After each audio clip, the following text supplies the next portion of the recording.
ուրեմն նախ ներկայացնեմ ինձ, իմ անունը Միրան է, Միրան Պապիկյան, ես ավարտել եմ պետական համալսարանը Երևանի,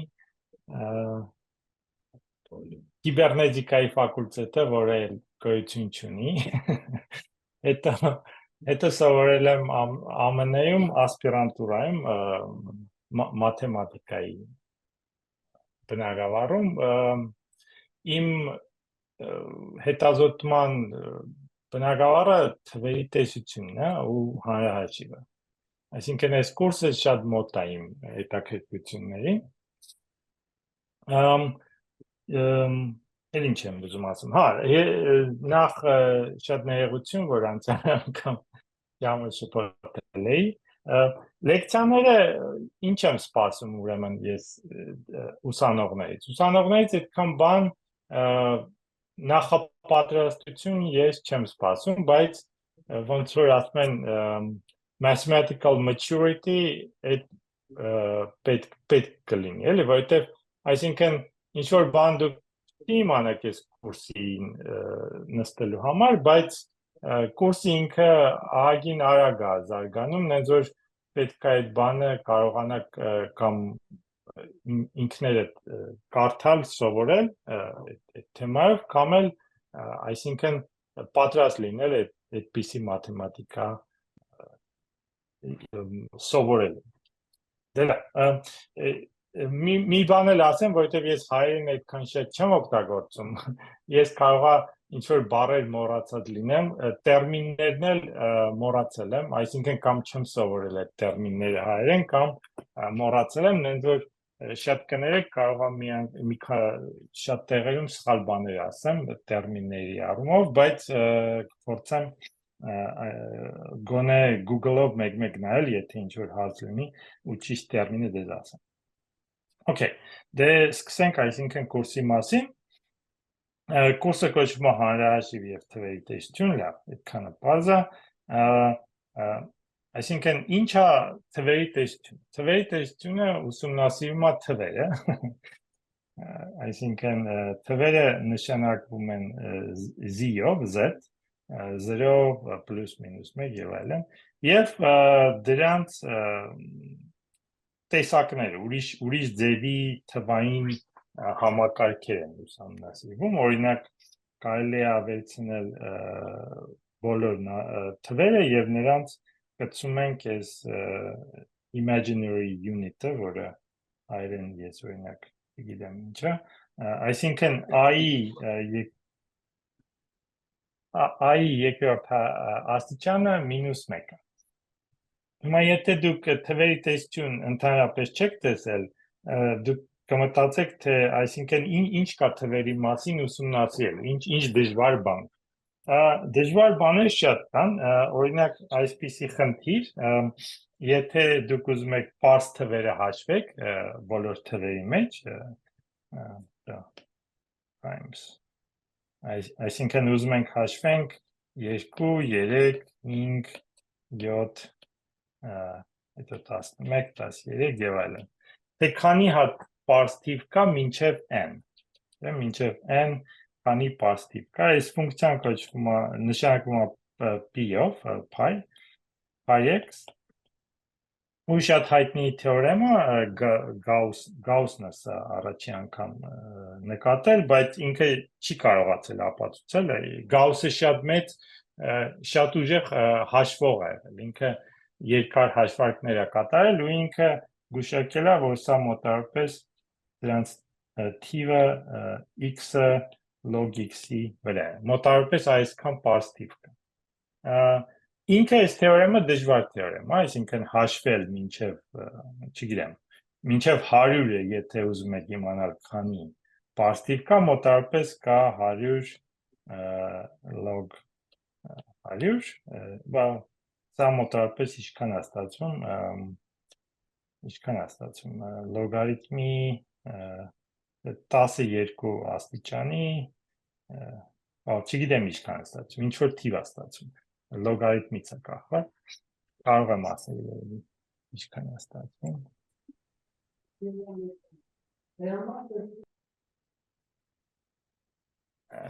Երևի լավ, կարևոր չի ինչ է ստացվում։ Լոգարիթմը հաշվում եք, ստացվում է։ Բայց նաև կարող եք հարցնել, թե եթե ինչքանով է սա տարբերվում իսկական ֆունկցիայից, այսինքն իսկական թիվը պարզ թվերի սրանից ինչքանով է տարբերվում։ Ու մոտավորապես պետք է լինի այսքան։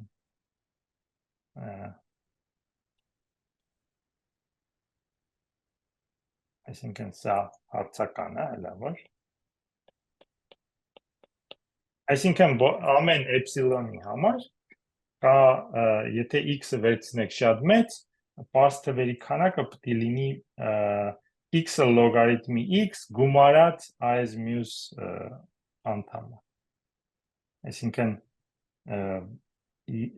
այս խնդիրը, այսինքն որն է երկրորդ մասը այս ֆունկցիայի, այս ավելի լավ բան է, էլի, estimate-ը։ Այս կարմիրով ինչ որ գրում եմ, դա հələ որ բաց է, դա Riemann hypothesis-ի բանն է, էկվիվալենտն է։ Այսինքն այս խնդիրը մոտավորապես 200 տարի է, ոչ մեկ չի կարողանում ապացուցի, ու այս համարվում է ամենադժվար խնդիրներից մեկը մաթեմատիկայում։ Այս տիպի խնդիրները պատկանում են անալիտիկ թվերի տեսությանը, որի ես դրանով չեմ զբաղվում, բայց ես զբաղվում եմ ուրիշ տիպի թվերի տեսությամբ, երբ որ դիտարկվում են պոլինոմ հավասարումներ, օրինակ դրանցից ամենահայտնին Ֆերմայի վերջի թեորեմն է, որը ասում է, եթե վերցնում եք 3 x, y ու z ու նայում եք նրանց աստիճանները, այս հավասարումը լուծում չունի բնական թվերի մեջ, բնական դրական թվերի մեջ, եթե վերցնենք n-ը 3-ից մեծ։ Եթե n-ը մի բան էլ կա, եթե n-ը 2-ը լուծում իհարկե ունի, օրինակ որն է լուծումը, հա, 3-ը քառակուսի գումարած 4 քառակուսի, դա հավասար է 5 քառակուսի, հայտնի բանը, բայց օրինակ n-ը 2-ի համար դա շատ հին խնդիր է, բաբիլոնական խնդիրներից է, մարդիկ գիտեին ինչպես լուծել այսպիսի բաներ, բայց եթե n-ը 3-ից մեծ է, այսինքն Ֆերման ինքը կարդացել էր մի հատ գրքի մեջ, Դիոֆանտուսի գրքի մեջ է կարդում ու գրում է բանի մեջ, այդ գրքի այդ կողքի մեջ, թե ես կարծում եմ, որ լուծում չունի, եթե n-ը մեծ է 3-ից, ու ես ունեմ շատ լավ լուծում այս խնդրի, բայց margin-ը շատ փոքր է իմ լուծման համար, ու 400 տարի է մենք փորձում ենք այդ լուծումը գտնենք, ոչ մեկ էլ չի գտել, երևի պարզ լուծում չունի, բայց այս խնդիրը հիմա ապացուցված է, այսինքն Ֆերման սա չի ապացուցել, այս թեորեմ չի, ուղղակի կոչվում է վերջի թեորեմ, որովհետև այդ Ֆերմայի գրքի մեջ բոլոր իր ասածները մարդիկ կարողացել են կամ ապացուցել, կամ ժխտել, այսինքն իր ասածները սխալ է եղել ինչ որ տեղեր, որոշները, բայց այս մեկը մնացել է մինչև 1993 թվին, երբ որ Անդրյու Վայլսը վերջապես ապացուցեց, որ սա ճիշտ է, ու ապացույցը շատ դժվար է, այսինքն ստեղ մյուս կետի հետ է կապված, թվերի տեսությունը ինքը կապված է շատ ուրիշ բնագավառների հետ, ու Վայլսը ինչ է ինքը ապացուցում, ինքը ապացուցում է, որ այս հավասարմանը կարելի է մի հատ ուրիշ օբյեկտ գցել, որը կոչվում է elliptic curve, այսինքն եթե այս հավասարումը ունի լուծում, դիտարկվում է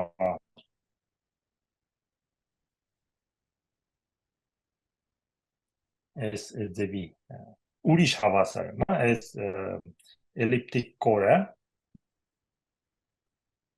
ինքը հիմա դառնում է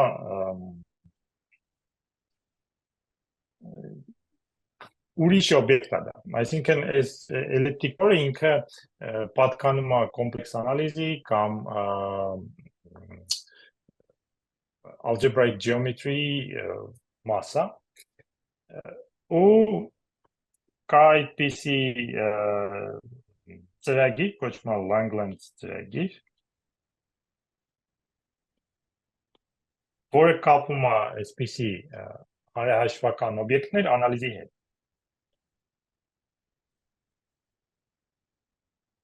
Այսինքն այս կորին պետք է համապատասխանի մի հատ ուրիշ ֆունկցիա, որը կոչվում է, well, այս ֆունկցիան կոմպլեքս ֆունկցիա է,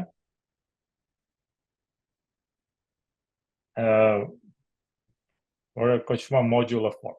Ու ինքը շատ մեծ ինքն էլ է շատ մեծ բնագավառ է modular form-ը, բայց այս կապը ինքը շատ խոր է կապը, այսինքն թե ոնց կապել այս երկու օբյեկտները լրիվ պարզ չի ու ապացույցն էլ մոտավորապես երևի, եթե բոլոր բաները, որ գնում են ապացույցի մեջ իրար միացնել, ստացվում է 1000 էջից ավել ապացույց։ Մյուս բանը, որ թվերի տեսությունը կիրառվում է, այդ օրինակ ավելի կիրառական բնագավառների մեջ թվերի տեսությունը կիրառվում է կրիպտոգրաֆիայի մեջ։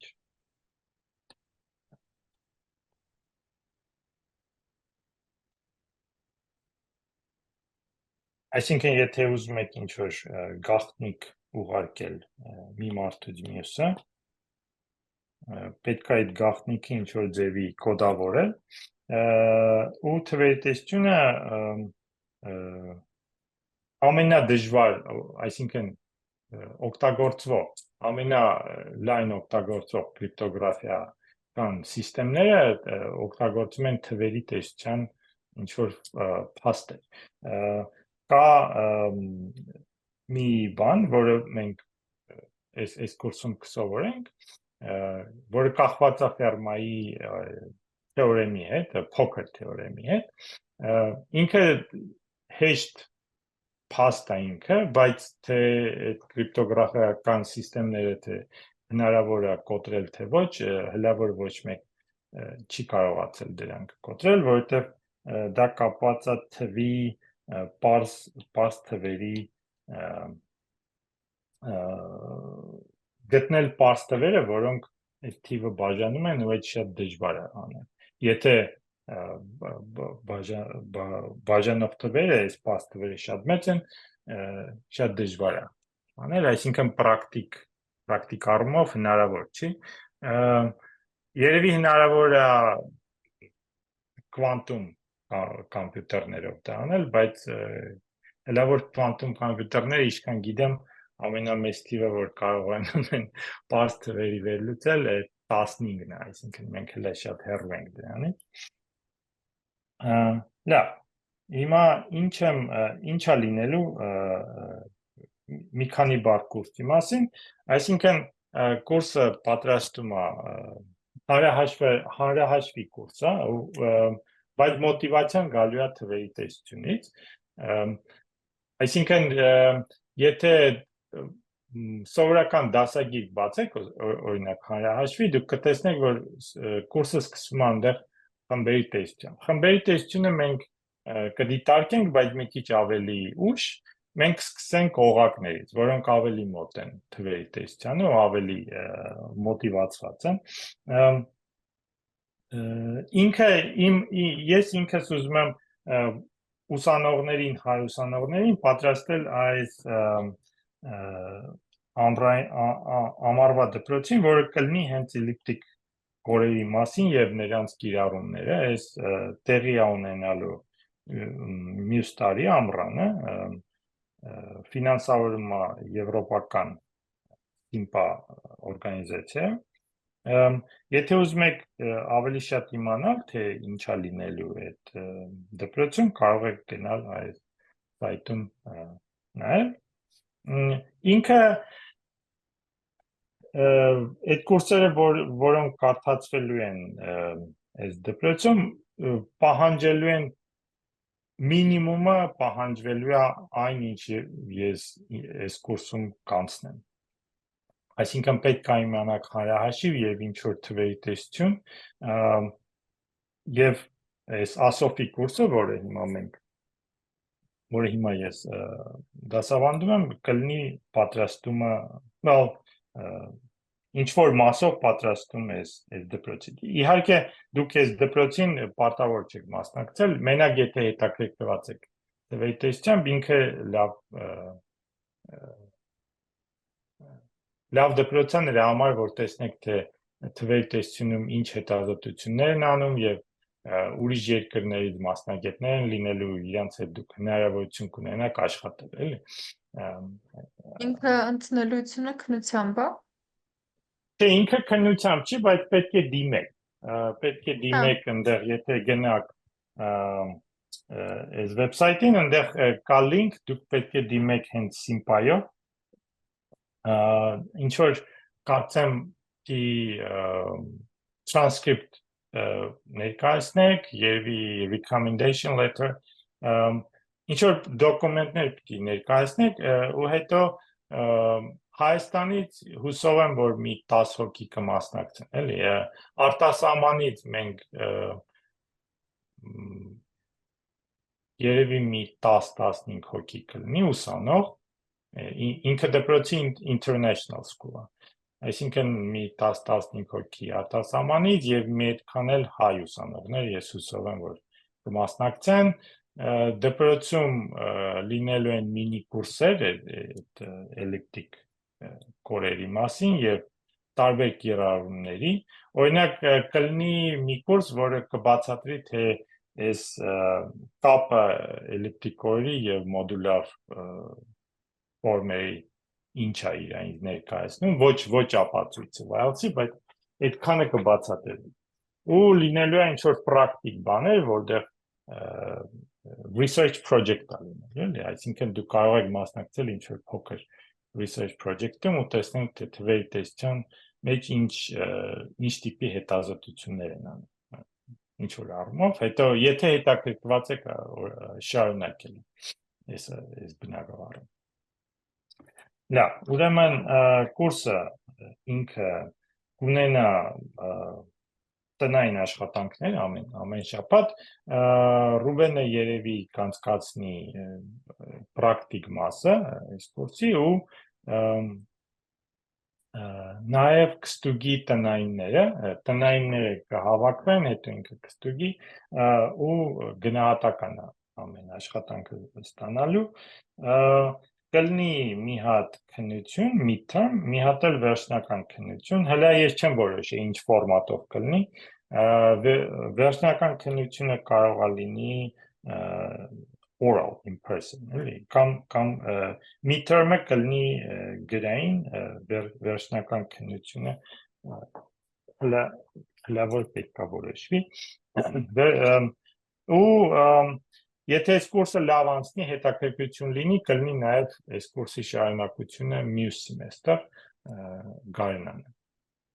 Այսինքն այս ամբողջ տարվա կուրսը լինի։ Եթե ինչ որ հարցեր ունեք, խնդրում եմ ինձ email ուղարկեք, ես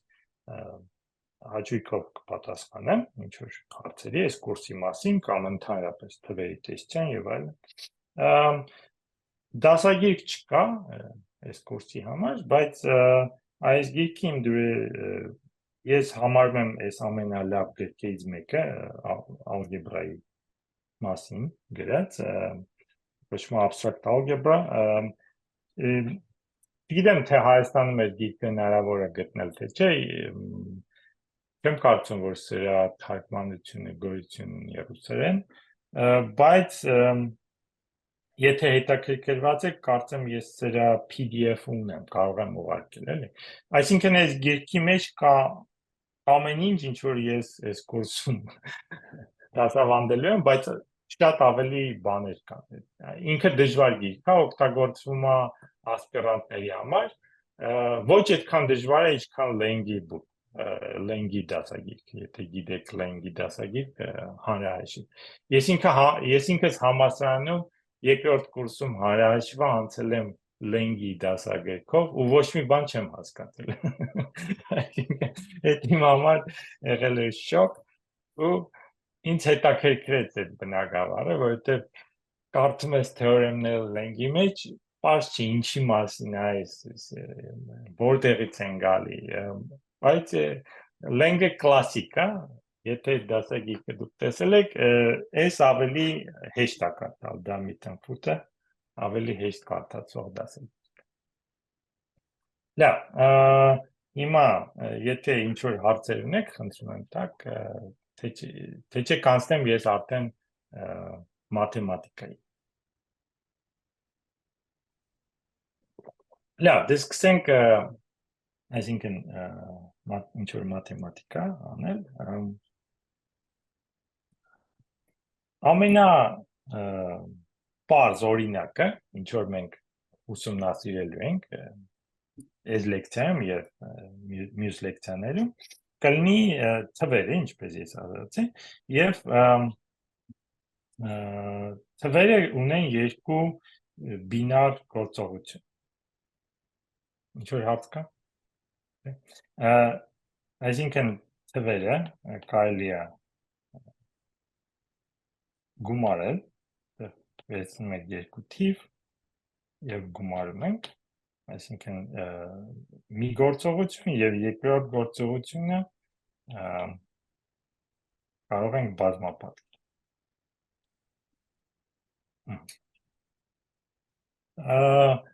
Այսինքն եթե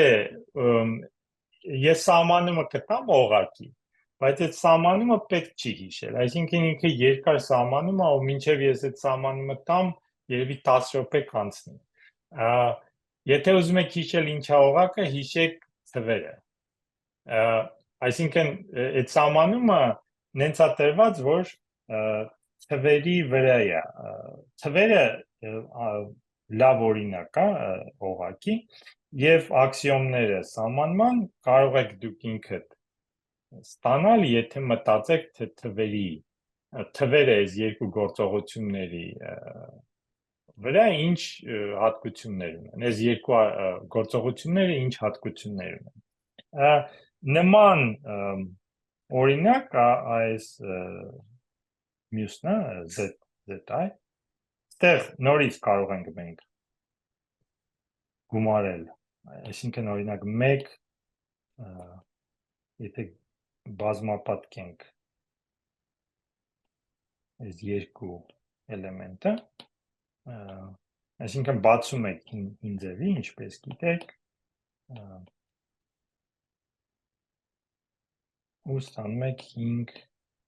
մինուս 5i։ Այսինքն բազմապատկում եք ոնց որ կոմպլեքս թվեր։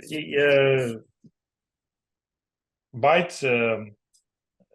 կոեֆիցիենտները գալիս են բնական թվերից։ Նաև կարող եք ասել, ուր է բաժանումը, չէ՞, թվերը մենք չենք կարող բաժանել, նույնը այստեղ, այսինքն երկու այսպեսի էլեմենտ եթե վերցնեք, դուք կոմպլեքս թվերի մեջ կարող եք բաժանել, բայց բաժանումը հլա որ մենք չենք վերցնում որպես գործողություն, որովհետև նրանք եթե բաժանում եք երկու թիվ, ստանում եք ռացիոնալ թիվ։ Այսինքն այդ գործողությունը այս սիստեմից ձեզ դուրս է հանում, բայց պլյուսն ու բազմապատկումը եթե կիրառում եք թվերին, ստանում եք նորից թիվ։ Հիմա օղակների մեջ ինչն է ավելի բարդ, քան թվերը, կարող է լինել օղակ, որի մեջ բազմապատկումը կոմուտատիվ չի։ Ոստեղ եթե գիտեք մատրիցաները ինչ են, օրինակ կարող եք վերցնել երկու PC մատրիցա եւ բազմապատկել։ Երևի հենց բազմապատկման բանը գրեմ ի բազմապատկում եք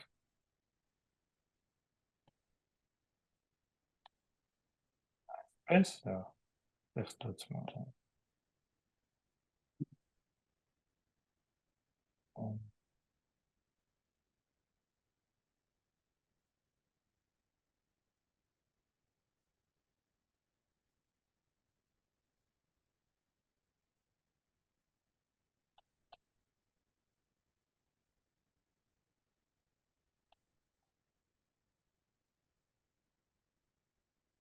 հուսով եմ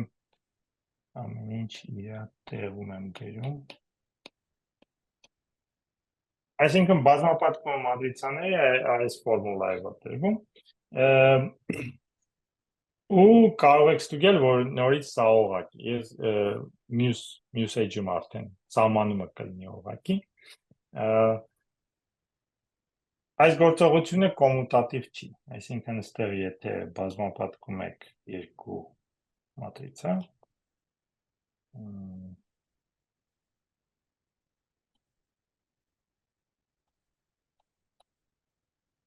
Այս միշտ չի, որ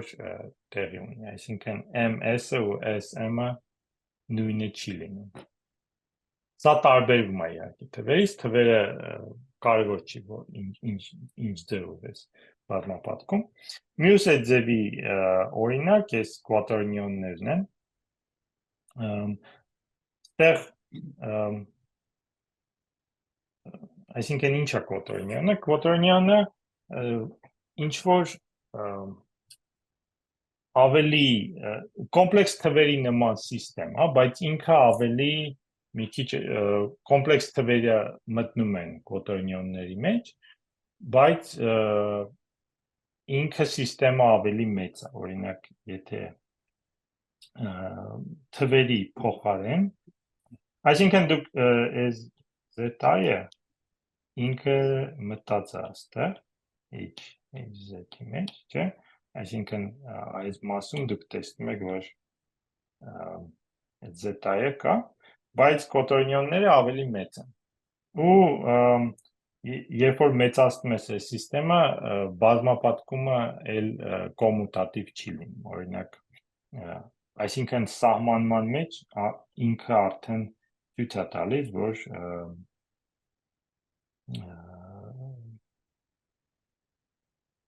այս մոռացել եմ այստեղ գրեմ ճիշտ է։ Այսինքն այս K-ը IJ Նա, սխալ եմ գրել։ Կներեք, սխալ եմ գրել։ Մեկը մոռացեք։ K-ը IJ-ը ու JI IJ Այսինքն ճիշտ էր գրած, ճիշտ էր գրած, բայց մոռացել էի նաև ասել, որ Նա, սխալ եմ գրել։ JI Այսինքն in ու j-ը եթե բազմապատկում եք ստանում եք k, իսկ եթե մյուս ձևի եք բազմապատկում ստանում եք մինուս k։ Իհարկե սա կոմուտատիվ չի։ Ինչ որ հարցեր կա։ Եթե մտածում եք թե ինչի համար է օրինակ այս համիլտոնյանները այս կոտերնիոնները որտեղ են կիրառվում, իրանք որպես հանրահաշվական օբյեկտ առաջանում են շատ ուրիշ տեղերում բնական ձևով, այսինքն ինչ որ սիմետրիաների խմբեր կան, որտեղ իրանք տեղի ունեն, իսկ Համիլտոնը ինքը փորձում էր կառուցել կոմպլեքս թվերի ինչ-որ ավելի բարդ սիստեմ ու մոտարպես 10 տարի մտածելուց հետո ինքը հասկանում է, որ կոմպլեքս թվերի նման սիստեմ հնարավոր չի կառուցել, եթե ուզում ես այս կոմուտատիվությունը պահպանել, բայց եթե կոմուտատիվությունը դուրս գցես, ստանաս այս կոտրոնիոնները ունեն բոլոր հատկությունները կոմպլեքս թվերի, բացի կոմուտատիվությունից, իսկ եթե ավելի բարդ սիստեմ ես ուզում կառուցել, այսինքն մտածես, թե նույն հատկություններով կարելի է սա բազմացնել, կա օկտանիոններ, որոնք այդտեղ դուրս ես գցում ասոցիատիվությունը, բայց դրանից հետո կանգնում է, այսինքն ինչ-որ հետաքրքիր բաներ հնարավոր չի ստանալ։ Մենք կվերադառնանք կոտրոնիոններին, թե ոնց են իրանք առաջանում, բայց հիմա վերցրեք սա որպես օրինակ։ Այսինքն սրանք այն օրինակներն են, որոնց վրա դուք կարող եք ստուգել այս մյուս սահմանումը։ Այսինքն սա առաջի սահմանումն է, ու ես արդեն զգուշացրեցի, որ սահմանումը ինքը երկար է ու այդքան էլ հիշելու բան չի, էլի հրամանում, այսինքն ինչ-որ բաներ թվերի մասին իմանաք ու եթե այդ հատկությունները ֆորմալացնեք, կստանաք այս սահմանումը։ Լավ, ուրեմն եկեք սահմանենք ինչա օղակ։ Օղակը ուրեմն բազմությունը երկու բինար գործողություններով, ինչպես ես ասացի, պլյուս գործողությունը պետք է լինի ասոցիատիվ, դա նշանակում է, որ եթե A-ն ու B-ն իրար գումարես, հետո գումարես C-ն, դա նույնն է, ինչ որ A-ին գումարես B գումարած C։ Այսինքն, այդտեղ շատ պարզ հատկություն է թվերի համար, իհարկե 2-ին գումարած 3 մինուս 5, նույնն է, ինչ որ 2-ին գումարեմ 3, հանեմ 5, երկու դեպքում էլ ստանում եմ 0 իհարկե։ Երկրորդ հատկությունը, որ գումարումը ինքը կոմուտատիվ է։ Հիմա նախորդ էջում ես ասացի, որ բազմապատկումը կոմուտատիվ կարող է չլինի, բայց գումարումը միշտ համարվում է կոմուտատիվ եւ ես կասեմ ինչու է դա կոմուտատիվ։ Այսինքն, եթե փորձեք սահմանել օղակ, որի մեջ գումարումը կոմուտատիվ չի, պրոբլեմա այնտեղ առաջանում, մյուս էջում կցույց տամ, թե որն է պրոբլեմը։ Այսինքն գումարումը միշտ պետք է լինի կոմուտատիվ։ Երրորդ հատկությունը դա որ կա 0 ու 0-ի հատկությունը նա է, որ եթե ինչ-որ էլեմենտի գումարում եք 0, ստանում եք նորից նույն էլեմենտը։ Այսինքն հատկությունը սա։ Եվ սա հեշտ է ցույց տալ, որ միակն է 0-ն։ Ես ես չեմ ցույց տա, բայց ինքներդ մտածեք, թե ոնց կարող եք ապացուցել թե 0-ն ոնց ինչու է միակ։ Մի րոպե թողնեմ ձեզ մտածեք, հետո կասեմ պատասխանը։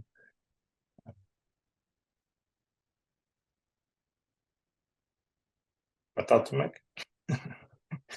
Պետք է ապացուցեք, այսինքն այս 3 հատկություններից այս հատկությունը ինքը նենց է, որ այս էլեմենտը ստացվում է, որ միակը պետք է լինի։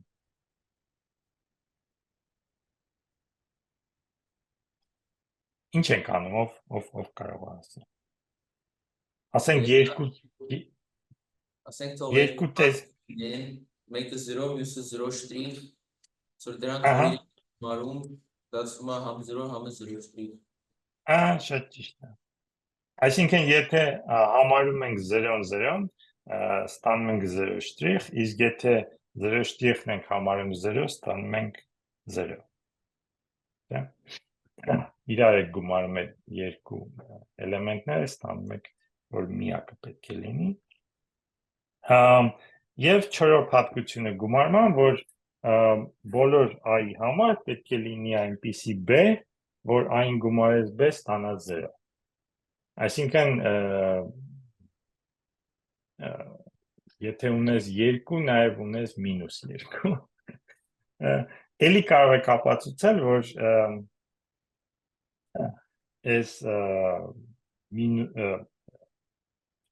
ոնց է հայերեն, additive inverse-ը միակն է։ Նույն ձևի բանը, լուծումը։ Այսինքն երկուսին միակ թիվը, որ կարող ես գումարել, որ ստանաս 0, -2-ն է, ուրիշ թիվ չկա։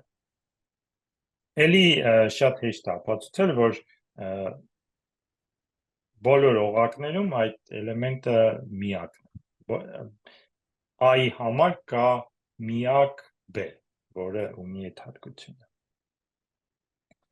Լավ, սա պլյուսն էր, հիմա գնանք բազմապատկմանը։ Բազմապատկումը ես սովորաբար կնշանակեմ կետով կամ ընդհանրապես ոչ մի բանով չեմ նշանակի, այսինքն մեկ-մեկ կգրեմ AB, դա նշանակում է A կետ B։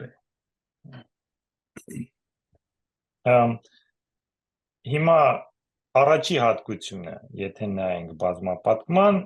նույնն է ինչ որ գումարմանը, դա ասոցիատիվությունն է, այսինքն B-ն բազմապատկած A-ն բազմապատկած B-ով եւ հետո բազմապատկած C-ով, նույնն է ինչ որ B-ն ու C-ն բազմապատկես, հետո բազմապատկես A-ով։ Եվ երկրորդ հատկությունը սա նման է 0-ին, այսինքն մենք կպահանջենք, որ լինի մի հատ էլեմենտ, որը կնշանակեմ ես 1-ով, այնպիսին, որ A-ն բազմապատկես 1-ով, ստանաս A։ Ու էլի կարող եք ապացուցել, որ այսպիսի էլեմենտը միակն է։ Մի բան ստեղ պետք է զգուշացնեմ, որ որոշ դասագրքերում սա չի մտնում աքսիոմների մեջ, եւ երբ որ պահանջում ես այս էլեմենտի գոյությունը, այդ օղակները կոչվում են rings with unity, այսինքն օղակներ միավորով օղակներ, այսինքն սա համարվում է էքստրա։ Ես միշտ, քանի որ թվերի տեսության մեջ այդ օղակները, որոնք ունեն 1, շատ ավել են, քան նրանք, որոնք չունեն 1, ես միշտ կենթադրեմ, որ մեր օղակները ունեն 1։ Եվ վերջապես երրորդ մասը, այս սահմանման, սա դիստրիբյուտիվ օրենքներն են, որոնք կապում են գումարումը եւ բազմապատկումը։ Այսինքն ինչ է դա նշանակում, եթե ես գումարեմ B-ն ու C-ն, հետո բազմապատկեմ A-ով, ես կստանամ AB գումարած AC։ Եվ նույնպես մյուս կողմից, եթե գումարեմ AB-ն բազմապատկեմ C-ով, նույնն է ինչ որ բազմապատկեմ A-ն C-ով եւ հետո B-ն C-ով։ Լավ, հիմա ինչպես ես ասացի, եթե դուք ընդունեք դիստրիբյուտիվությունը եւ ընդունեք, որ օղակը ունի 1, այս պլյուսը պետք է լինի կոմուտատիվ։ Ոնց եք ցույց տալի, նույնպեսի ապացույց է, այսինքն մեկը գումարում ես 1-ի, բազմապատկում ես անգումարած B-ով, հետո բացում ես երկու տարբեր ձևով, այսինքն առաջի ձևը, որ բացում ես օգտագործելով դիստրիբյուտիվությունը 1 գումարած 1-ի, այսինքն այս մեկը բազմապատկում ես a plus b-ով, չէ, հետո այս մեկն ես բազմապատկում a plus b-ով, ստանում ես a plus b, a plus b։ Մյուսը օգտագործում ես դիստրիբյուտիվությունը այս կողմից, այսինքն a-ն վերցնում ես, բազմապատկում ես 1-1, ստանում ես a, հետո բազմապատկում ես b-ով, b, a-ն ու b-ն մենք կարող ենք հեռացնել, որտեղ ունենք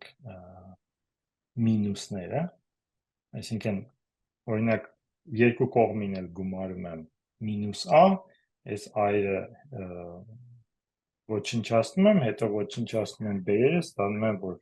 b գումարած a հավասար է a գումարած b-ի։ Այսինքն այս աքսիոմները իրար հետ ինչ-որ ձևով կապված են։ Գումարումը ստացվում է, կոմուտատիվությունը գումարման հետևում է այս երկու մյուս հատկություններից։ Մյուս բանը, որ կարող եք ցույց տալ, էլի սա հեշտ է,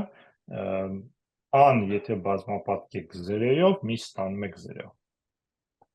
Ինչպես թվերի մեջ։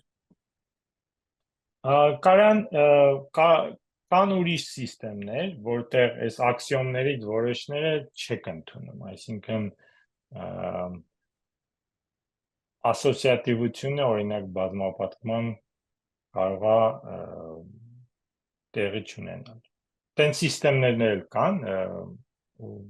որոշ ձևի սիստեմներ իրանք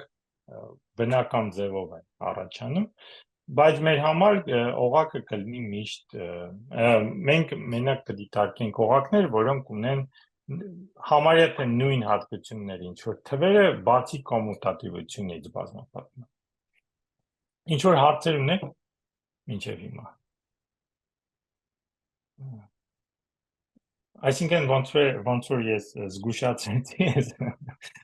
սահմանումը ինքը երկար սահմանում է, մի քիչ ժամ տևեց մինչև սահմանեցի ու հլա շարունակում, օքեյ։ Եթե դուք ընդունեք, որ բազմապատկումը կոմուտատիվ է, այսինքն դա էքստրա հատկություն, այդ ձևի օղակները կոչվում են կոմուտատիվ։ Հեշտ է հիշել։ Մյուսը այնպիսի օղակներ են, որոնց մեջ բոլոր ոչ 0 էլեմենտները ունեն բազմապատկման ոնց է կոչվում ինվերսը,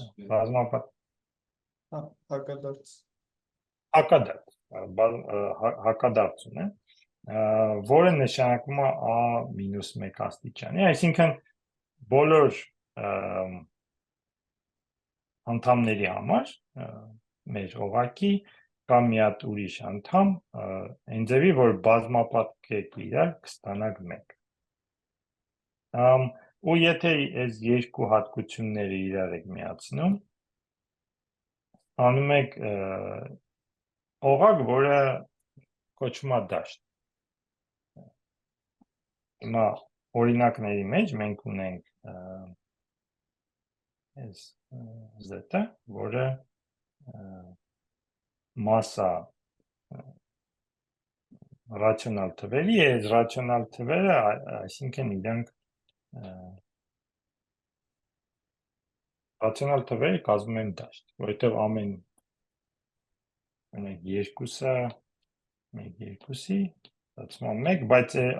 այս մեկ այս թիվը իհարկե ամբողջ թիվ չի, բայց ռացիոնալ թիվ։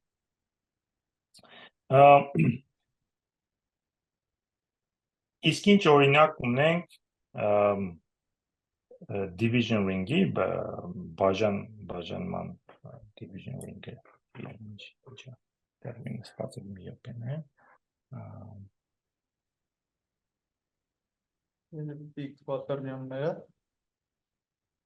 Կոտորնիոնները, այո, բաժանման օղակ, օրինակ կոտորնիոնները, ճիշտ եք ասում, կոտորնիոնները, եթե մենք վերցնենք այս սիստեմը, այսինքն վերցնենք Q, Y, QJ plus QK, ստեղ ամեն էլեմենտ ունի inverse, ոնց եք սա ստանում, այսինքն օրինակ, ուզում ենք մենք հաշվել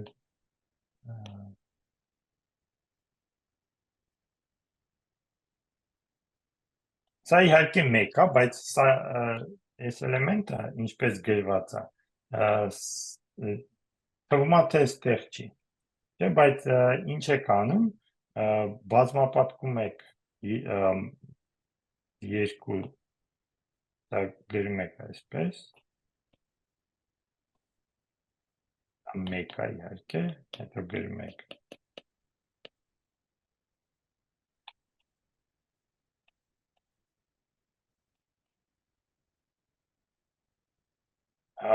ու երբ որ բազմապատկում եք,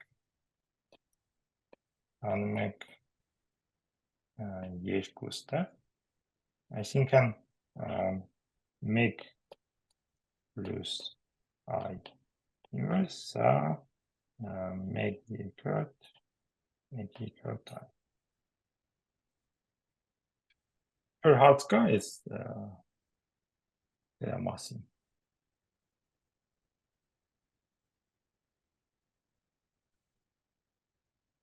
Okay, ինչպես ասացի, ռացիոնալ թվերը կազմում են դաշտ,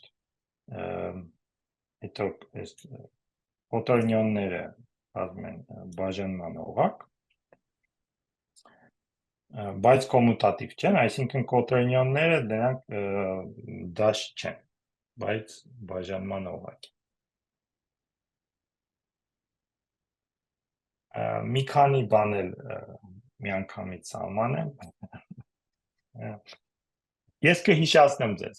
երբ որ պետք լինի, բայց օրինակ սրանք այդքան էլ կարևոր չի, որ հիշեք հիմա, այսինքն քանի կոնցեպտ ես արդեն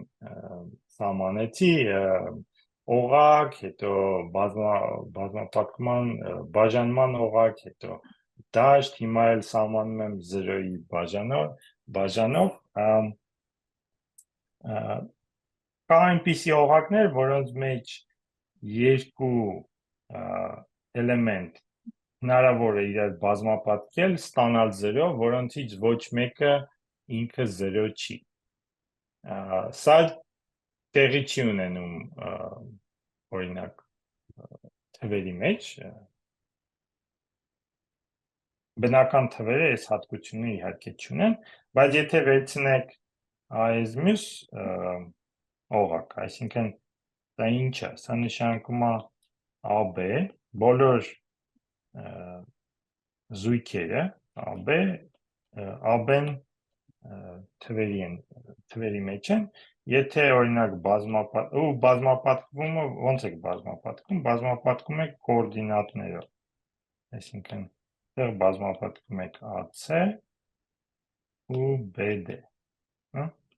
ու հիմա եթե վերցնեք սա,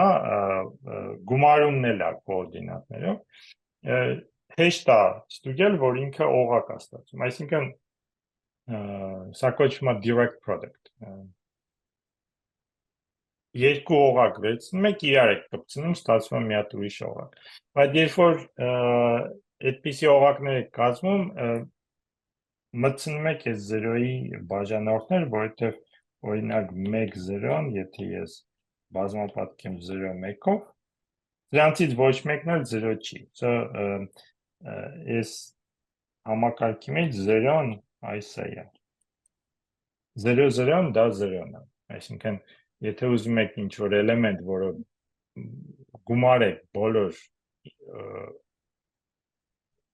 ցանկացած ուրիշ էլեմենտի գումարեք ստանաք էլեմենտ, այսինքն AB-ին գումարեք ինչ-որ բան ստանաք AB, պետք է լինի 0-0։ Հիմա 1-0-ն ու 0-1-ը իհարկե այդ էլեմենտը չեն, բայց իրար բազմապատկում եք, ստանում եք 0-0։ Այսինքն ստանում եք նենց այնպիսի համակարգեր, որոնց մեջ բաժանում էլ հնարավոր չի, այսինքն չեք կարող այս սիստեմը զարգացնել, որ ստանաք դաշտ, որովհետև այս էլեմենտները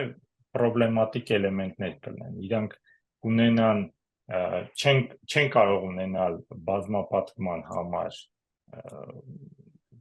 inverse, որովհետև կա այնպիսի էլեմենտ, որը նրանց դարձնում է 0, իսկ 0-ն ինքը inverse չունի։ Չգիտեմ, այդ մասը հասկացաք թե չէ, այսինքն եթե 0-0-ն ինքը հնարավոր չի, որ ինչ-որ բանով բազմապատկեք ստանաք 1-1, որովհետև 0-0-ն ինչով էլ բազմապատկեք ստանում եք 0-0, իսկ կարող եք ասել հնարավոր, այսինքն մեծացնել այս օղակը, ոնց որ սովորական թվերը մենք մեծացրեցինք, դարձրեցինք ռացիոնալ թվեր, դա հնարավոր չի, որովհետև նորից այս պրոբլեմի մեջ է, պրոբլեմը սրանում է, էլի, 0 բաժանորդի մեջ է, այս մասը ես թողնեմ ինքներդ մտածեք,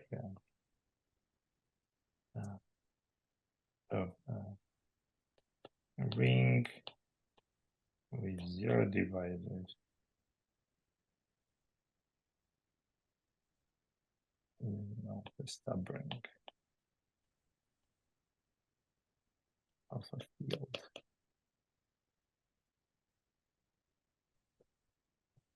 Հեշտ բան, այսինքն չեք կարող նույն կառուցումը անել ինչ-որ ռացիոնալ թվերի հետ։ Լավ, և են օղակները, որոնք 0 բաժանող չունեն, կոչվում են ինտեգրալ ինչ, domain, տեսնեմ, դա ինչ է կոչվում ինտեգրալ։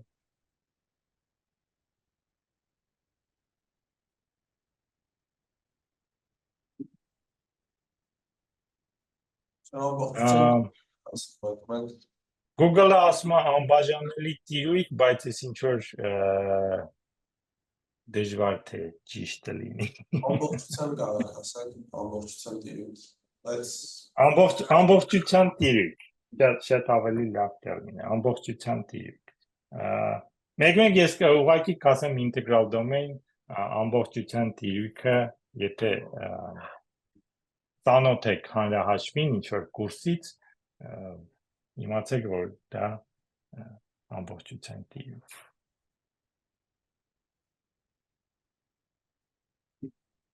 Լավ, և վերջապես unit-ը ինչ կլինի։ Google-ը ասում է միավոր, բայց միավորը իմ դուրը չի գալի։ Միավորը, լավ, ասենք սա միավոր, սա այն էլեմենտներն են, որոնք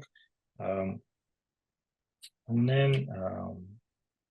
բազմապատկման համար ունեն հակադարձ։ Այսինքն կարող եք գտնել մի հատ ուրիշ էլեմենտ, որով բազմապատկում եք ստանում եք 1։ Օրինակ, այդտեղ, եկեք նայենք, թվերի մեջ, որ էլեմենտները ունեն հակադարձ։ Դա պլյուս ու մինուս 1-ը մենակ, չէ, որովհետև մինուս 1-ը բազմապատկում եք մինուս 1-ով ստանում եք 1, բայց օրինակ երկուսը պետք է բազմապատկեք 1-ը 2-ի վրա, դա, այսինքն բնական թիվ չի, բայց ռացիոնալ թիվ է։ Եթե նայենք այս մյուս օրինակին, եկեք նայենք այս մյուսը ավելի հետաքրքիր է։ Դրա մեջ որը կլինի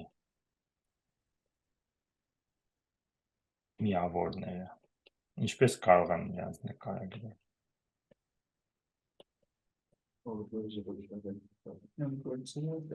Ոչ ջրական ագայրը վրա։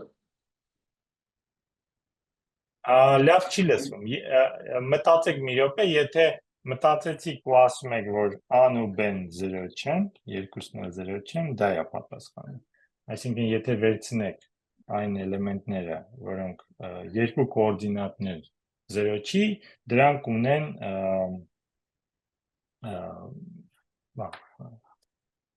հակադարձ։ Օրինակ, եթե վերցնեմ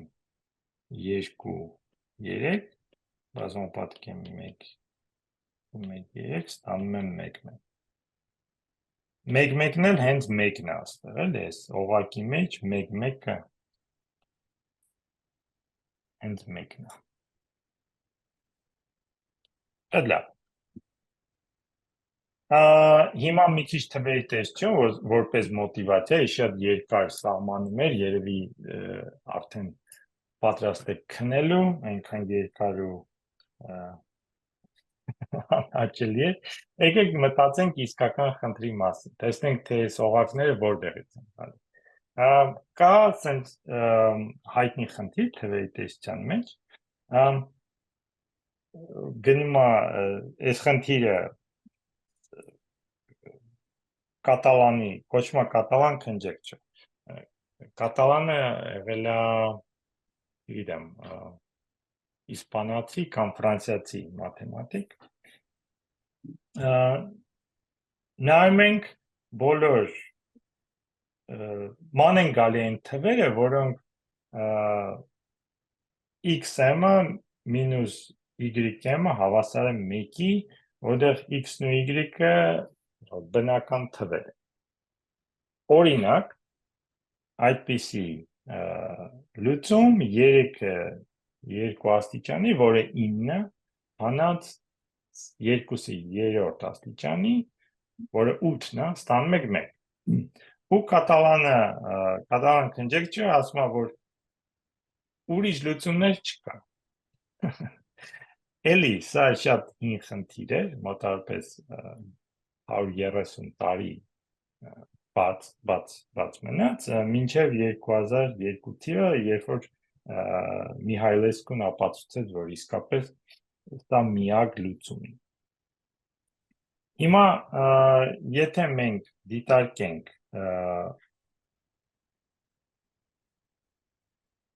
այս դեպքը, երբ որ x-ը 3-րդ աստիճանի, մինուս y-ը 2-րդ աստիճանի, մենք վերցնում ենք m ու n-ը 3 և 2 և փորձում ենք գտնել լուծումները։ Եթե մենք հավատում ենք կատալանի ասացին, այսինքն լուծում չպիտի լինի, որովհետև միակ լուծումը սա էր։ Միակ լուծումը սա էր։ Այսինքն սա չպիտի լուծում ունենա։ Հիմա եթե փորձեք սա ապացուցել, առաջի բանը, որ կարող անեք, ոնց որ բնական բանը փորձելը, սա գրում եք որպես բազմապատկում, բայց այսինքն սա երկու մասի եք բաժանում, ստացվում է y մինուս in, y պլուս i, եթե բացեք ու նորից ունենք սա,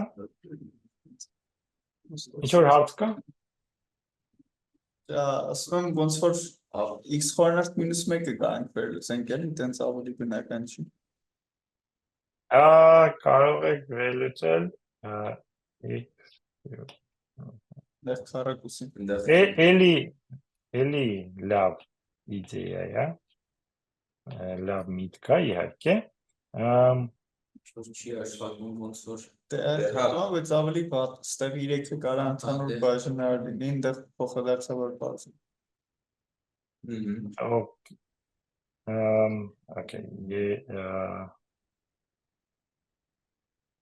Շատ լավ, այսինքն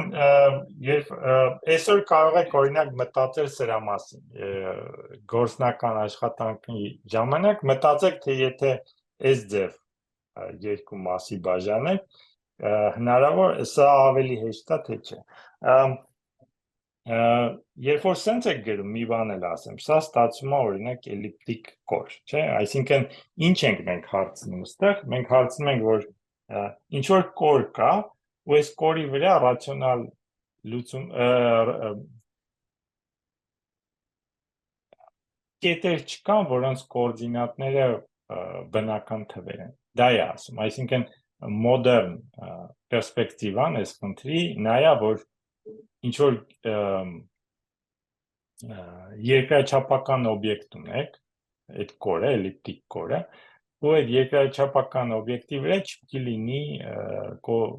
կետեր, որոնց կոորդինատները բնական թվեր են։ Այս խնդիրներ բոլոր այս դիոֆանտին հավասարումները ունեն երկրաչափական տենց ինտերպրետացիա։ Ու դա օգնում է, շատ օգնում, որովհետև այդ ժամանակ կարող եք օգտագործել երկրաչափական մեթոդներ, հանրահաշիվական երկրաչափական մեթոդներ, դրանք ահագին բարդ բաներ են, բայց ինչ որ հատուկ դեպքերում կարելի է նաև դիտարկել այս խնդիրը փորձելով էլեմենտար բաներ, օրինակ եկեք շարունակենք այս արգումենտը, ուրեմն մենք ուզում ենք սա բաժանել երկու մասի, հետո ի՞նչն է իդեան։ Իդեան նրանում է, որ ցույց տալ, որ այս երկու անդամը չեն բաժանվում նույն պարզ թվով։ Թե ինչա պարզ թիվ, դա մենք արդեն կխոսենք դրա մասին մյուս լեկցիաներում։ Այսինքն մենք գիտենք, թե պարզ թիվը ինչա բնական թվերի համար, բայց ինչ է նշանակում պարզ թիվ այս մյուս օղակում։ Դուք կարող եք պարզ թվի կոնցեպտը սահմանել երկու տարբեր ձևով։ Պարզ թիվը n թիվն է, էլի ինչ որ բան ասեմ, այսինքն պարզ թիվը այնպիսի թիվ է, որ եթե ունեք AB ու այդ թիվը բաժանում է AB-ն, այդ ժամանակ այս թիվը բաժանում է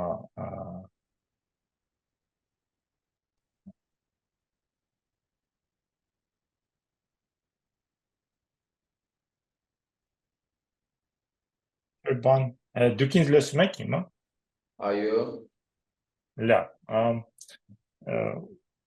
այսինքն պարզ թիվը նայեք, որ եթե բաժանում է AB-ն, նա բաժանում է A-ն կամ B։ Բայց նաև կա ուրիշ ձևի սահմանում, պարզ թվի, որը ասում է, եթե պարզ թիվը բաժանեք երկու մասի, սա հնարավոր է մենակ այն դեպքում, երբ որ U-ն կամ V-ն հավասար են պլյուս մինուս 1։ Սրանք իհարկե էկվիվալենտ են, բայց մի հատ շատ հետաքրքիր բան է տեղի ունենում ավելի բարդ օղակների մեջ, որ այս երկու սահմանումները իրար էկվիվալենտ չեն։ Դա մենք նորից կտեսնենք, հետաքրքիր բան է։ Կապված է նրա հետ, թե ամեն էլեմենտ հնարավոր է գրել պարզ թվերի բազմապատկման ձևով, միակն է դա լինում, թե ոչ։ Այսինքն, եթե 6-ը ես գրում եմ 2-ը բազմապատկած 3-ով, դա միակ ձևն է գրելը 6-ը, 2-ը բազմապատկած 3-ով, բայց այս ավելի բարդ օղակների մեջ նենց բաներ կա, որ կարող եք երկու տարբեր ձևով գրել։ Ու այդ կախված է, ասենք ինչ է դա կապված։ Հիմա եթե վերադառնամ այս խնդրին, եթե մենք իմանանք, որ նրանք կոպրայմ են, այսինքն նույն պարզ թիվը չի բաժանում նրանց, դրանից դուրս է գալիս, որ երկու էլեմենտներ պետք է լինեն խորանարդ, այսինքն as y գումարած y-ը գումարած i հավասար է ինչ որ ուրիշ էլեմենտի երրորդ աստիճան ու s-ն ու r-ն իրանք նորից թվեր են եթե բացեք սա այսինքն վերցնեք ու սա գրեք բացում եք ու գրում եք ստացվում է հավասարումներ որոնք սահմանափակում են թե s-ն ու r-ը ինչ կարող է լինի ու սրանից ստանում եք որ լուծում չունի բայց այս արգումենտի համար որ ինքը աշխատի պետք է իմանալ սա ինչ է նշանակում ու կարողանանք սա ապացուցել այսինքն մյուս լեկցիաներում մենք Դեղ արդեն տեսնում եք, թե այս համակարգը որտեղից է գալի, եթե ուզում եք սենց բան լուծել, այս արգումենտով, այսինքն ստացվում է այս մյուս օղակը։ Լավ, ինչ որ հարցեր կա։ Ես ուզում եի հարցնել կարող է իմանալ այդ կատալանի conjecture-ը էլի էլիպտիկ կորելով է լուծվել, թե ինչ-որ ուրիշ։ Չէ, ինքը լուծվում է սիկլատոմիկ դաշտերի տեսությամբ, այսինքն կա սենց մաս թվերի տեսությամբ, որոնք որտեղ դիտարկվում է այսպիսի Դա նման է սրան, այսինքն միավորի արմատ է։ Միավորի արմատներն այսինքն ռացիոնալ թվերին ավելացնում ենք միավորի արմատ ինքը կոչվում է cyclotomic theory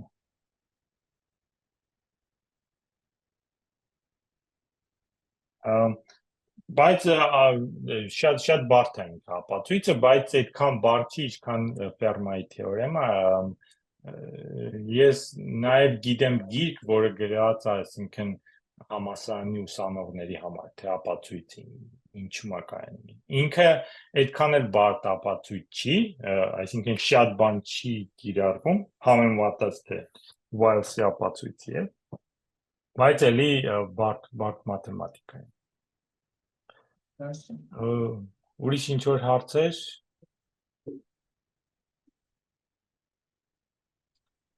Լավ, հիմա առաջի թեորեմը, որը ես ուզում եմ նարկել, դա կոչվում է բաժանման ալգորիթմ,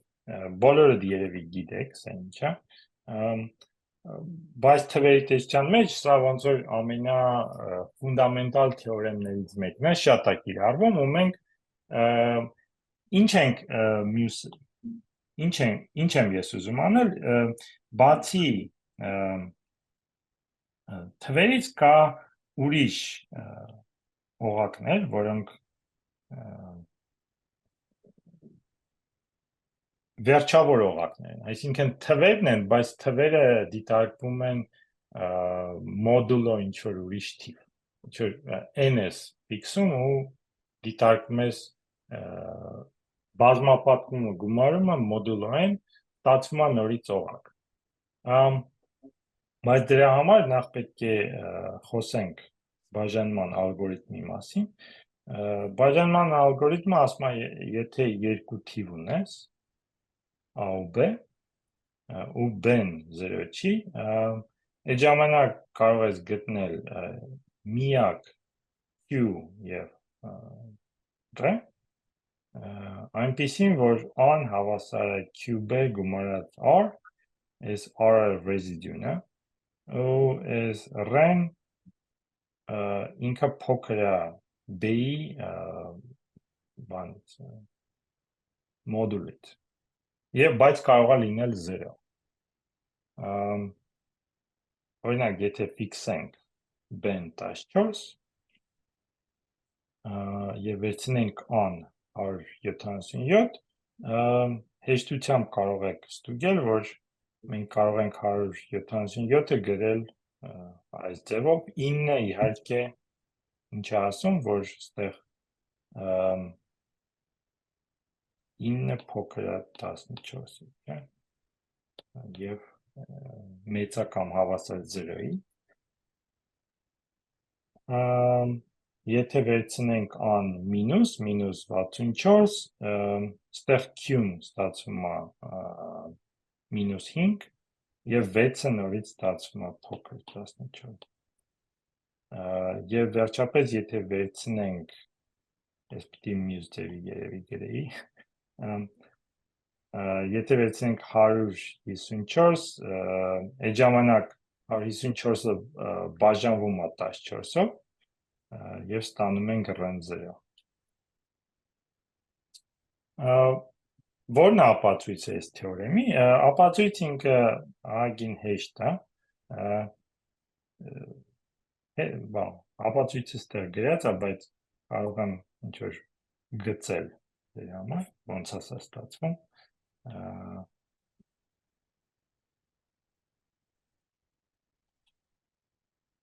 Ասենք մենք ունենք այս ան, հետո a-ից հանում ենք, ասենք ան ու b-ն, եկեք ասենք դրական են, այսինքն ստեղ ան-ը մի հատ էլ b ունենք, եթե ան b-ից մեծ է, եթե ան b-ից փոքր է, ուղղակի գրում ենք այս ձևով, այսինքն q-ն վերցնում ենք 0, իսկ r-ն վերցնում ենք r, r-ը վերցնում ենք a, ստացվում է այս թեորեմը, այսինքն եթե նայեք, այս դեպքը հեշտ է։ Իսկ ընդհանրապես վերցնում ենք ան, հանում ենք b, հանում ենք b-ն, եթե a մինուս b-ն դեռ b-ից մեծ է, մի հատ էլ ենք հանում, 2b, ու շարունակում ենք սա անել, ինչ որ տեղ, այս թվերը իզուր գրեցի, իհարկե, հիմա ինձ խանգարում է, եկեք ջնջեմ։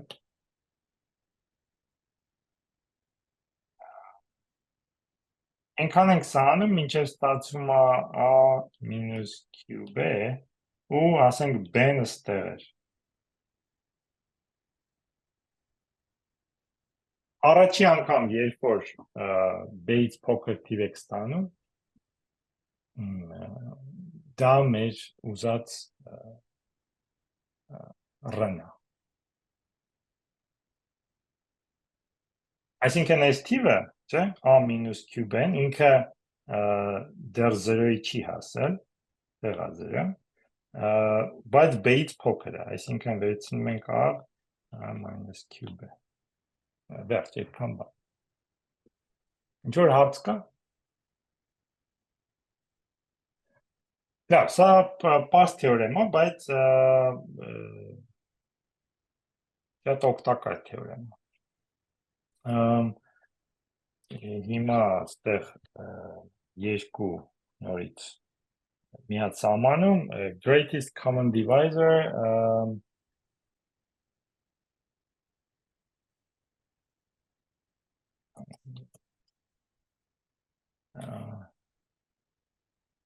ամենամեծ ընդհանուր բաժանարար, ու least common multiple,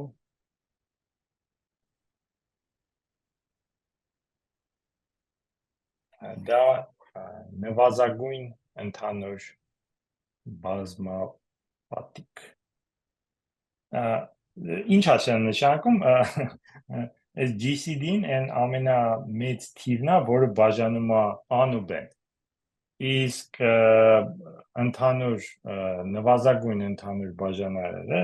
least common multiple, LCM, կնշանակեմ այս դեր, ամենափոքր թիվն է, որը բաժանվում է հենց a-ով և b-ով։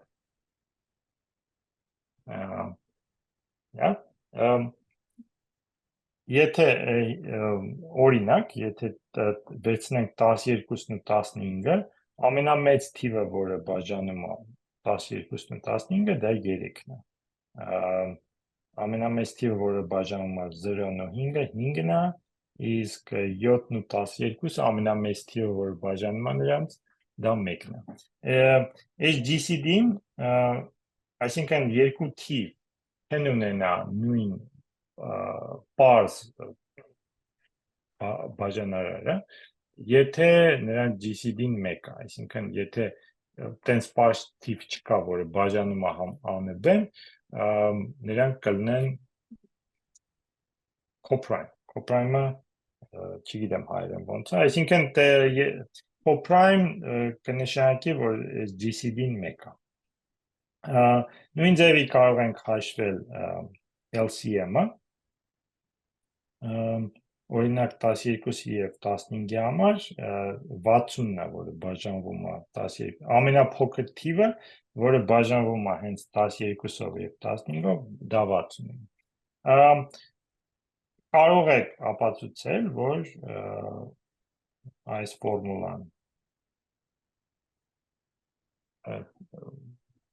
ֆորմուլան կապում է երկու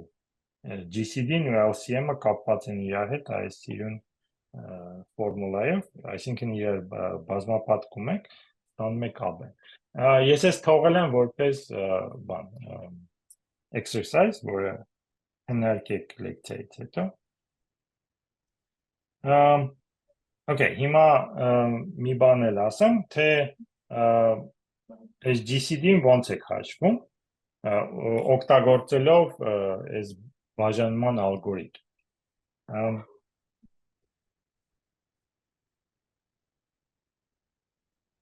Եթե ինչ-որ թիվ կա, որը բաժանում է A-ն ու B-ն, այս D-ն բաժանում է A-ն ու B-ն, եթե մենք գրենք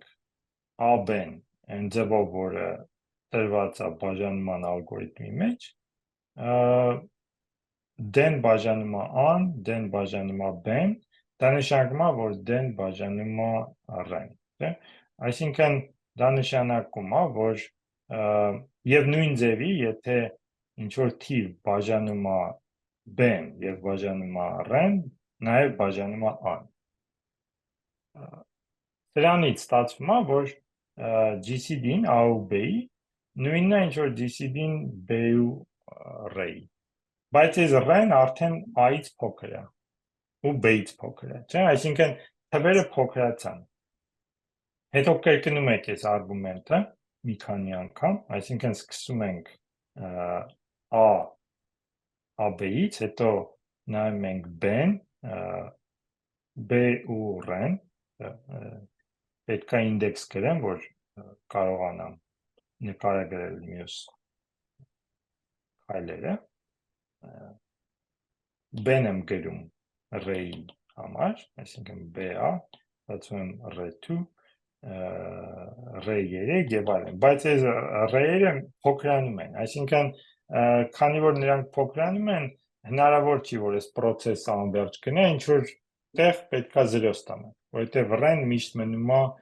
դրական, ոչ բացական, մինչև 0 ստանալը շարունակում եք այս պրոցեսը, հենց ստացվում է 0,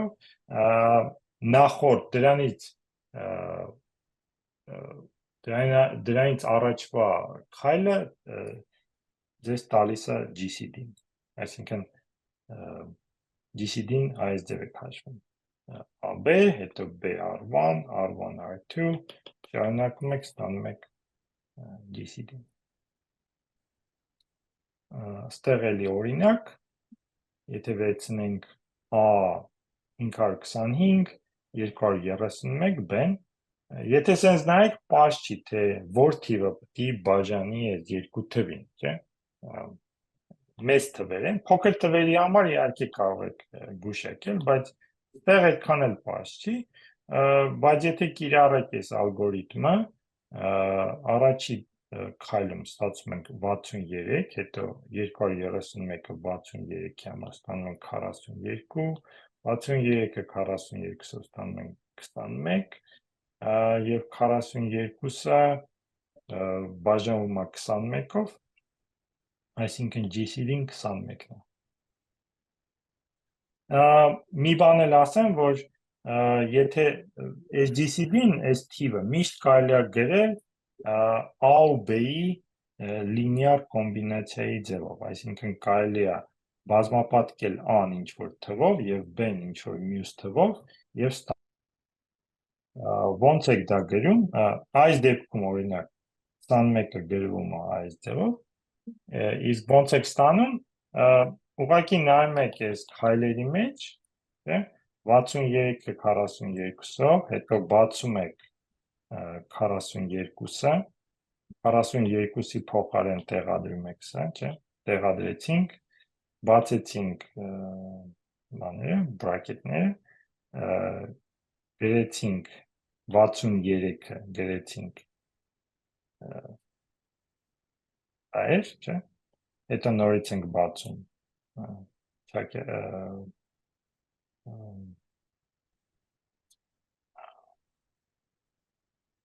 եթե բացենք այս ֆորմուլան, ստանում ենք սա։ Չէ, հարց կա, թե ոնց է աշխատում GCD հաշվելը։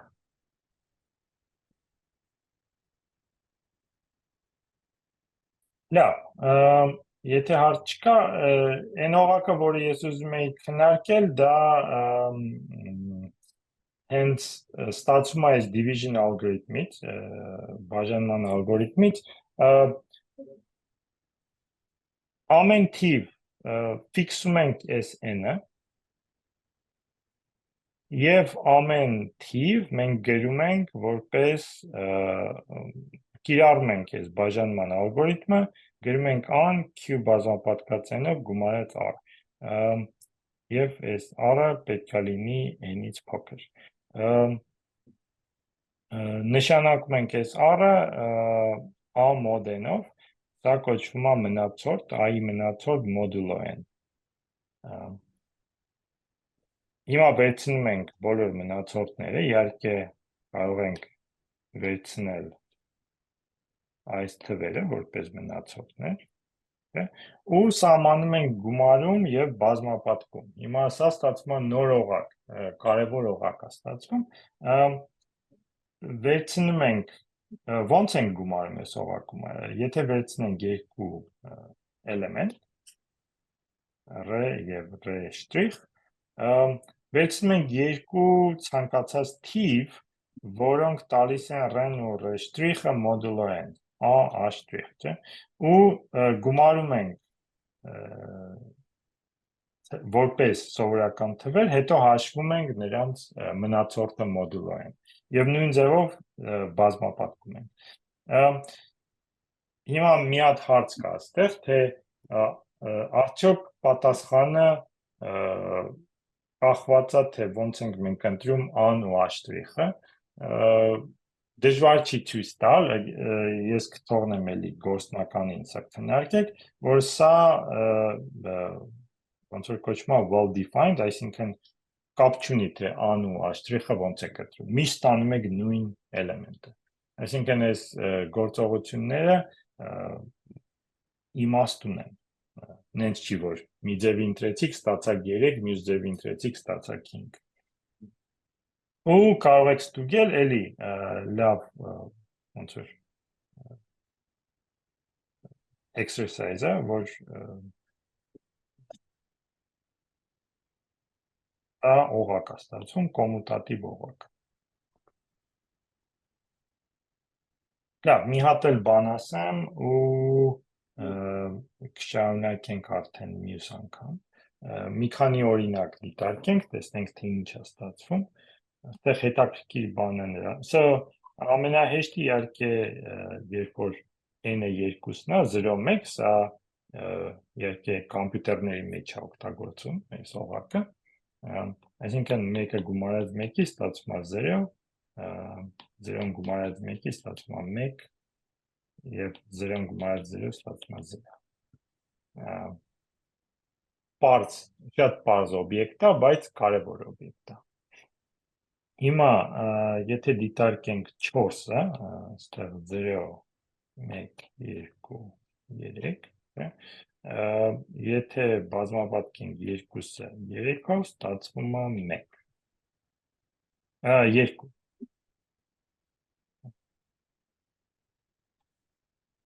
Սա ստացվում է 6, որը 4-ը գումարած 2-ը, մի քիչ լավ չեմ գրում, եկեք ջնջեմ նորից ասեմ։ Ուզում ենք բազմապատկենք սրանք, չէ՞, ինչ ենք անում, բազմապատկում ենք որպես սովորական թվեր, եթե բազմապատկում ենք որպես սովորական թվեր, ստացվում է 6, 6-ը ինքը 4-ը գումարած 2-ը, այսինքն դա հավասար է 2-ի, այս սիստեմի մեջ։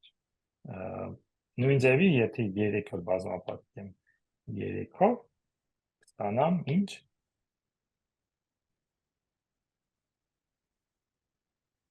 Ինչ է ստացվում։ 1 Իսկ եթե 2-ը բազմապատկեմ 2-ով, կստանամ 0։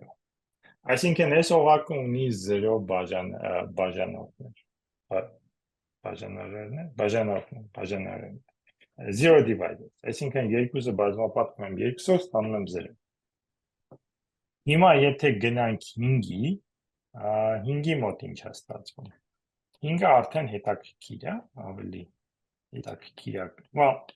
2-ն էլ հետաքրքիր են իհարկե, բայց 5-ը մի քիչ ավելի հետաքրքիր է։ Ինչու է հետաքրքիր, որովհետև սա արդեն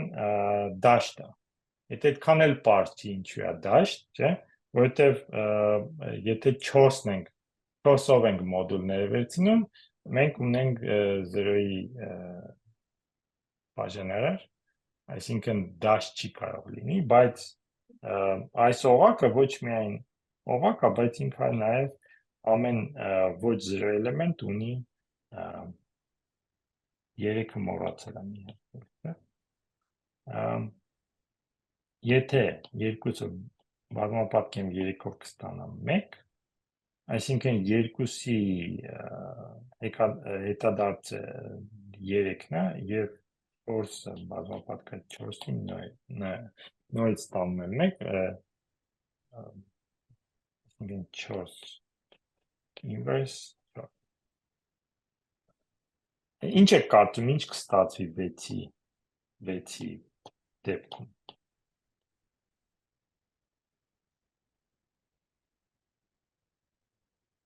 Դաշտ եմ ստանում, թե ինչ։ Դաշտ չեմ ստանում։ Դաշտ չենք, ճիշտ է, այսինքն 2-ը եթե բազմապատկեմ 3-ով, ստանում եմ 0։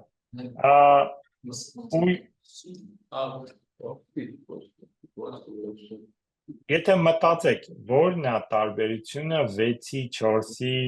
5-ի և 2-ի, չէ, այստեղ սա էլ է դաշտ, մեկը բազմապատկած 1-ով, այսինքն Z mod 2-ն դաշտ է։ Ինչ եք նկատում, օրինակ այս թվերի մեջ։ Այսինքն սա է դաշտ, ու սա է դաշտ։ Դա դաշտ չի, սա էլ դաշտ չի։ Այսինքն արդեն որ պետք է պարզ լինի։ Այո, եթե ասցիք, ես չլսեցի, շատ ճիշտ եք ասում։ Հիմա միացենց էլեմենտար բան, եթե դուք գնացել եք հատուկ դպրոց մաթեմատիկական, իհարկե գիտեք սա ոնց արվում, եթե չեք էլ գնացել կարող է գիտեք, ոնց ենք որոշում, թե թիվը բաժանվում է 3-ով, թե չէ, եթե թիվը տված է, այսինքն մենք կարող ենք